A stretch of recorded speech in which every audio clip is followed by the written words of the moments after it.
Good day. This third video about the requirements for sustainable government and sustainable governance. We're going to look into factors that we have not addressed yet. In the previous two videos, we have looked at components or elements or characteristics critical for sustainable government, that is private property rights, law and order, freedom to trade, freedom to test products and services and ideas in the market, and also in the second video we have also looked at the role of the media, the critical role of the media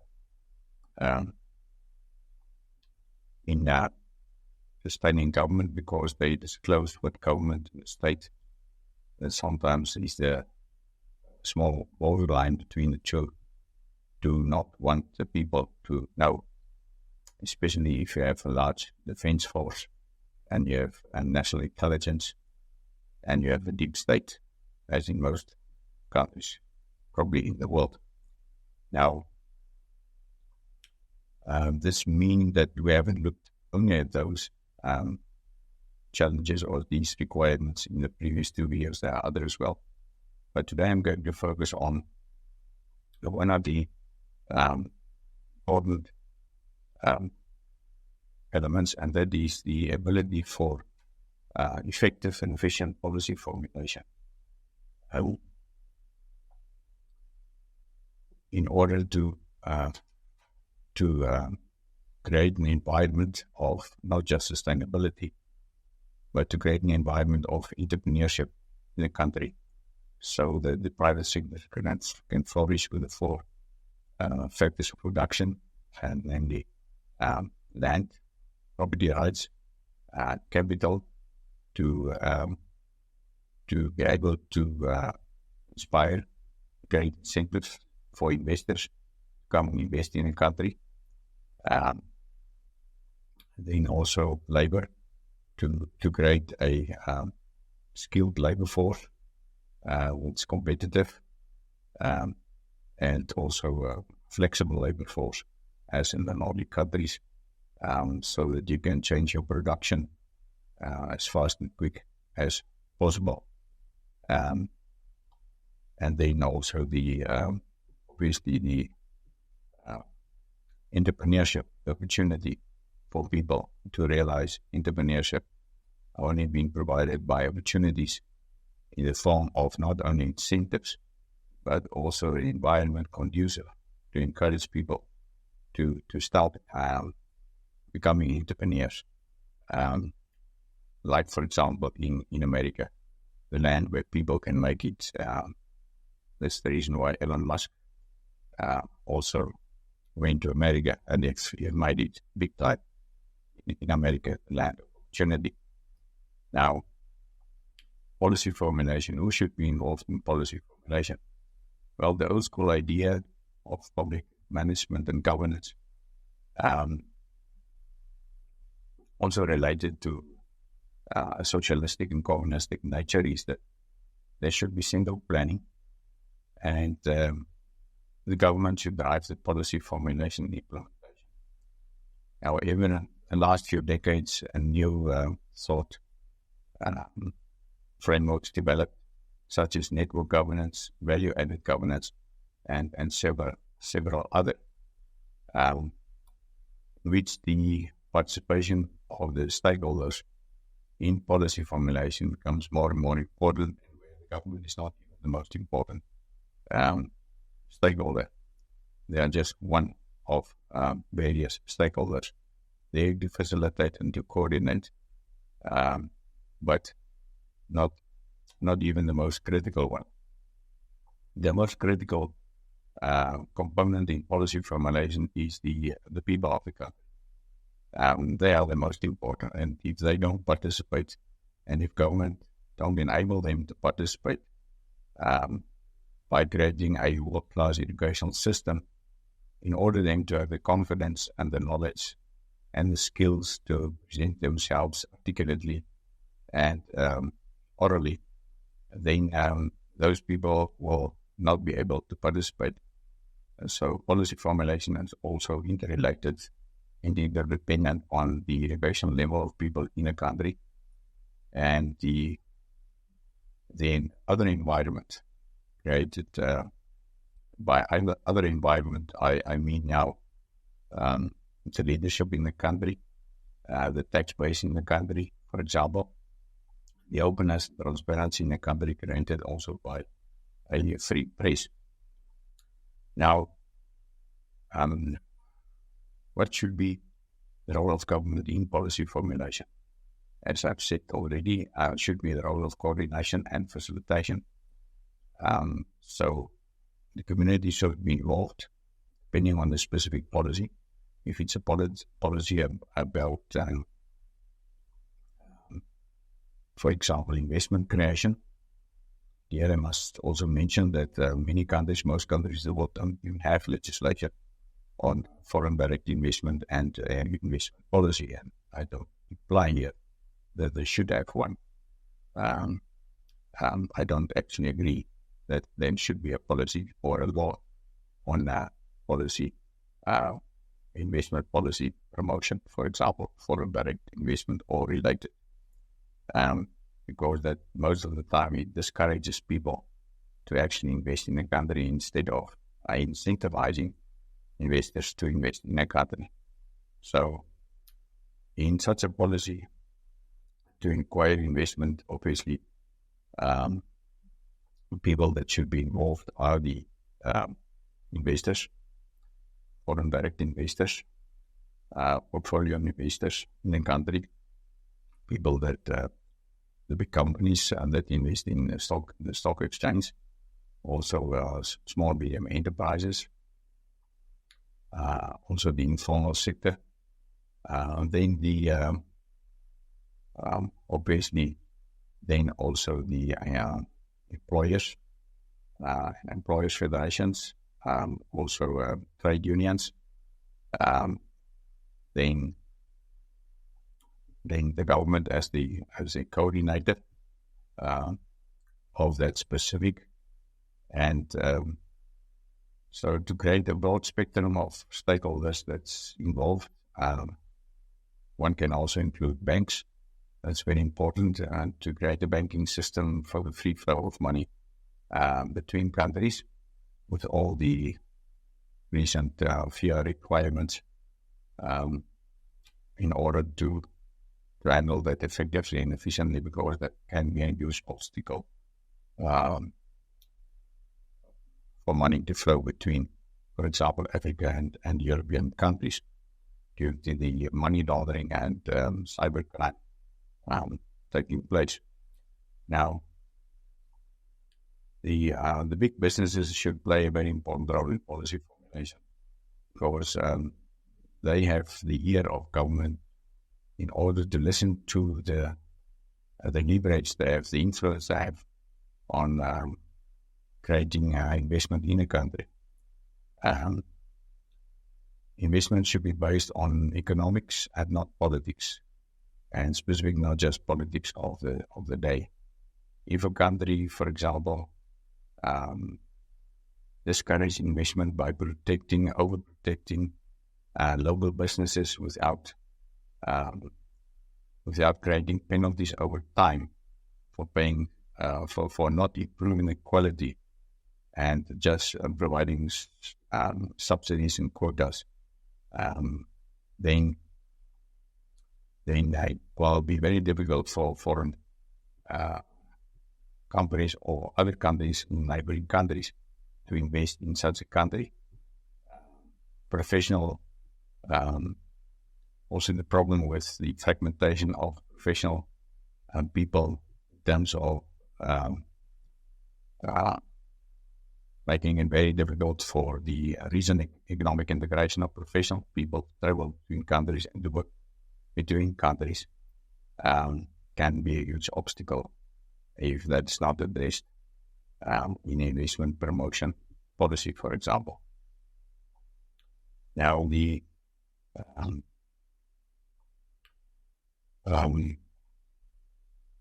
So it's very clear from network governance and value-added governance that the stakeholders are more important than the government. And the stakeholders should have more knowledge and insight, and they have always more knowledge and insight than in the government. The cleverest people you will never find in government compared to the private sector. And we've looked previously already at the importance why one should have a small public service and a large private sector as one of the ways to transform a corrupt country, because if you have a very large public service, and then it's difficult to turn it around, because no political party will be willing to sacrifice people and sacrifice folks for the next election. It's only when you have a large private sector that have leverage on the government that indicate that there is a lot of corruption and that they lose money as a result of that, and they make demands for reform and transformation, and sometimes we're triggered by economic scandal, then it will have a better impact on government to transform and reform and to create a better, more efficient public service. So we see more and more in the world also that government tends to increase the power of the executive at the cost of the legislative and judiciary. And the executive, I mean now the people in charge of making the ultimate decisions, like the cabinet in a country. And sometimes they sit in the parliament, overlapping with the legislative authority. That limits the power of the legislators. And then also the public management, the government itself, and that at the extension arm in terms of the technocrats, the bureaucrats, in order to execute the implementation of cabinet decisions. That's what I'm referring to as the executive. Now, for example, in Namibia, we've created, if I can refer to a number of policies, the investment promotion bill, and they have been revised a couple of times, and people have been consulted on a very selective basis, in very short notice. Sometimes one see it only on Facebook at the very late stage before the finalization of the draft, as it often happens, without making public announcements in newspapers that inputs are required for the investment promotion policy. And this policy is a draconian legislation. It will disincentivize people to invest in the country, because the minister can take up to 276 days for making a decision about investment in a country. And there's too many discretionary power mandated to the Minister of Trade and Industry to make such a decision. Now, that is the opposite of what one wants to create in a country. Then also the corporate tax rate, and in case of diamonds, it's 50%. It's a very high corporate tax rate. If government also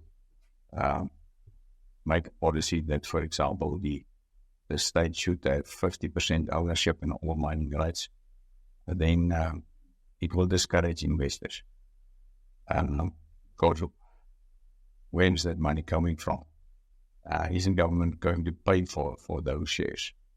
Or do the government expect it as part of the package deal? And on top of that, if you have to pay 50% tax on that, then is it still worthwhile? How long will the mine last?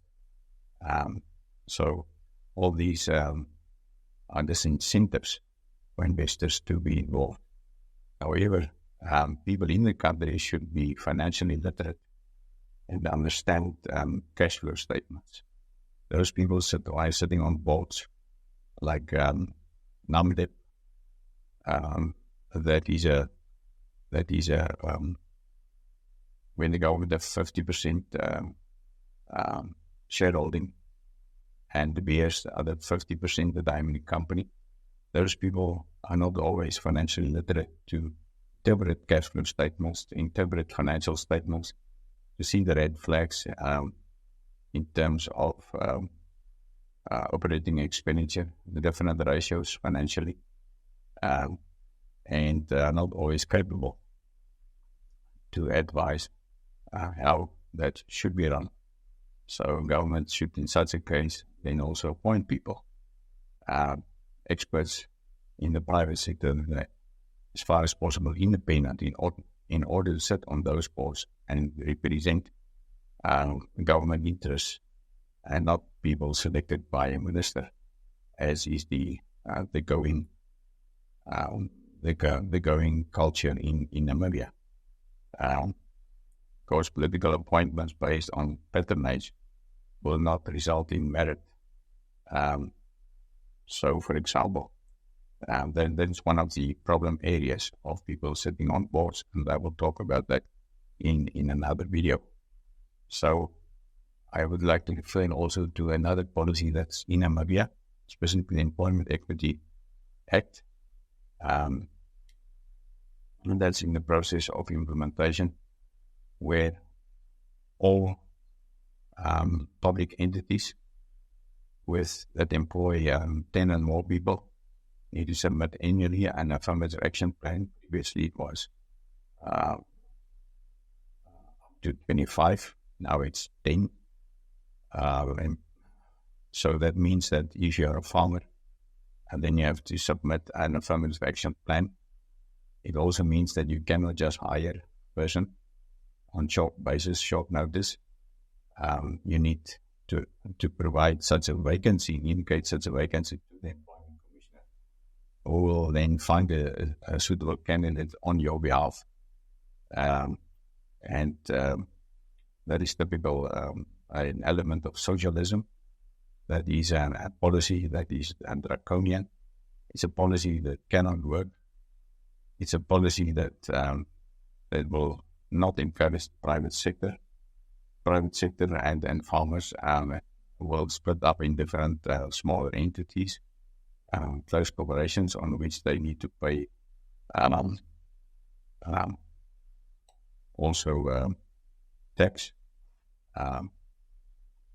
and provisional tax every 6 months, and then it will result in more income for the government, and people will just employ less people as a result of that. So this is not a conducive policy if government wants to create the impression that he is the employer in a country. And I am a member of the Economic Policy Research Association, and you can look at the EPRA website and on my website as well. EPRA website, https www.epra. You can also then find also there different reports over the different years for that specific. So policy formulation is very important, and I would like to put it in this video just by putting it in a bigger perspective. Under one of the previous videos about corruption has a series on YouTube. I've also indicated that one should have what we call the Simasiko Quartet, in which government is the coordinator in terms of policy. Now, this quartet is specifically designed for checks and balances and also for creating an optimum environment for balancing the different stakeholders in a regulatory environment where the government is responsible for the policy. Then you have a supplier with these input, for example, a specific oil company, if it's a petroleum company, if it's a petroleum regulatory environment. Then also the the filling station owners that work directly with the end customers. If you go and fill up your tank with gas at the filling station, and then the regulator that should be independent from government, on which private people should sit, and a government representative, but not private people appointed by a minister. So you will have the government responsible for policy. You will have an independent regulator appointed by Parliament. And then you will have a supplier, like a big oil company or big oil companies. And then you'll have the end customer and the garage filling station owner. And in this quartet, the government is just one player. That will ensure checks and balances in any policy formulation. That the government don't extend its powers beyond the policy formulation and policy implementation.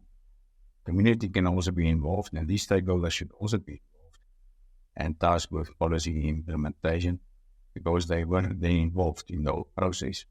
This will ensure checks and balances. And this Simasiko Quartet is named after the second permanent secretary, what we call today executive secretary of the Ministry of Mines and Energy, for which I've developed when I was at government, also the business plans and strategic plans for the Ministry of Mines and Energy. So this concludes then the importance of effective, efficient policy formulation that is based on outcome and output, and also sits within an environment with checks and balances, when we can call a quartet. And in this case, I would name it the Simasiko Quartet, after a very proud Namibian that I came to know. So I conclude this video with him.